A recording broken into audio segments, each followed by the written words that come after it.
Bharatiya Janata party की तरफ से प्रधानमंत्री पद के उम्मीदवार बनेंगे? मैं आपको भी साफ साफ जानकारी देना चाहता हूं, भारतीय जनता पार्टी के प्रधानमंत्री के उम्मीदवार श्रीमान लालकृष्ण आडवाणी जी हैं और हम सब पूरी ताकत से आडवाणी जी को प्रधानमंत्री बनाने के लिए खपे हुए हैं। 12 साल के गुजरात के शासन के दौरान नरेंद्र मोदी की मित्रता कुछ बड़े उद्योगपतियों के साथ थी, जबकि आडवाणी के साथ ये सुविधा नहीं थी। धन की व्यवस्था करने में नरेंद्र मोदी सफल रहे।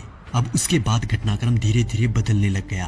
पूंजीपतियों ने भाजपा के सामने शर्त रख दी कि भाजपा को तभी धन उपलब्ध करवाएंगे जब नरेंद्र मोदी को प्रधानमंत्री पद का उम्मीदवार पार्टी घोषित कर दे। भाजपा को पूंजीपतियों के दबाव के आगे झुकना पड़ा और नरेंद्र मोदी को प्रधानमंत्री पद का उम्मीदवार बनाना पड़ा। आडवाणी नाराज होकर कोप भवन में बैठ गए। उसके बाद धीरे धीरे घटनाक्रम बदला। लोकसभा चुनाव प्रचार के दौरान मुकेश अंबानी ने देश में 22 चैनल खरीद लिए। इन चैनल को ये निर्देश था कि वो दिन रात मोदी का प्रचार करे, उनकी रैलियों के भाषण लाइव टेलीकास्ट करे और समस्त विपक्षी नेता यानी आज के विपक्षी नेताओं पर तंज कसने के लिए कहा गया। मायावती, अखिलेश, केजरीवाल, राहुल गांधी, सोनिया गांधी, लालू समेत तमाम नेताओं पर तंज कसने के लिए कहा गया। मीडिया ने ये काम बखूबी किया भी। तकरीबन 600 वेबसाइटों को मुकेश अंबानी ने खरीद लिया। नरेंद्र मोदी ने 400 रैलियां की थी। इन रैलियों का खर्चा अपने 67 पूंजीपति मित्रों के द्वारा उठाया गया। नरेंद्र मोदी को चुनाव प्रचार करने के लिए एक हेलीकॉप्टर दिया गया था। ये हेलीकॉप्टर चुनाव प्रचार के लिए अडानी ने दिया था। जैसे ही परिस्थितियां थोड़ी बदली, देश के प्रधानमंत्री मोदी जी बन गए। उसके बाद सिलसिला हुआ कर्ज उतारने का। तो सुनिए क्या क्या हुआ। अडानी को ऑस्ट्रेलिया के क्वींसलैंड शहर में खनन के लिए 600 करोड़ का कर्ज नरेंद्र मोदी ने दिलवाया।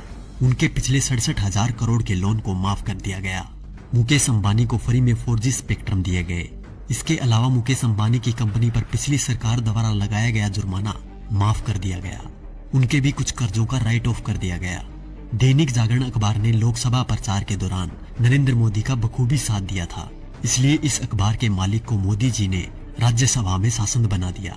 दैनिक भास्कर अखबार, जिसके मालिक वेदांता कंपनी है, उसको मोदी जी ने छत्तीसगढ़ में कोयले की खदान दिलवा दी। जी न्यूज, जिसने दिन रात नरेंद्र मोदी का प्रचार किया और आज भी कर रहा है, उसके मालिक सुभाष चंद्रा को भाजपा ने राज्यसभा सांसद बना दिया।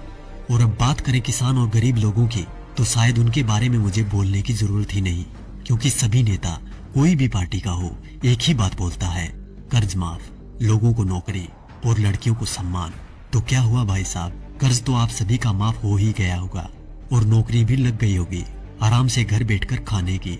वैसे देखा जाए तो हम जवानों को इस फोन से फुर्सत मिले तब ना।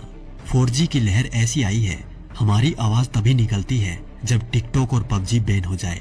वैसे भी टिकटॉक के बैन होते ही अंबानी ने 5 बिलियन का ऑफर दे दिया टिकटॉक को कि हमें बेच दो, हम खरीद लेंगे।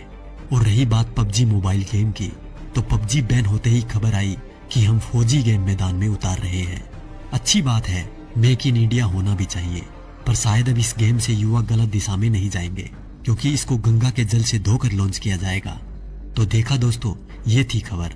बाकी जो मीडिया दिन रात आपको दिखाता है वो तो सिर्फ उसका प्रचार है।